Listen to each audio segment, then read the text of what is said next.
All right, so here we have both the two-dimensional and the three-dimensional molecular structure of TUDCA.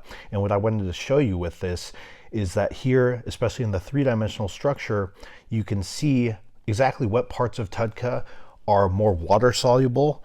TUDCA gets a lot of its benefits for the liver in that it is a molecule that has both fat-soluble and water-soluble ends. So if you take a look down at the three-dimensional structure here, all of the spheres that are white and gray represent hydrogen and carbon atoms, which are going to be more fat-soluble. They will not dissolve in water.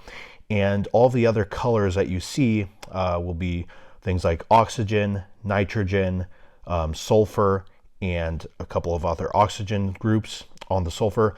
These are all going to be more water soluble. So basically what you have when you have this entire structure is you have a compound that is capable of acting like a detergent, meaning it has both fat and water soluble properties.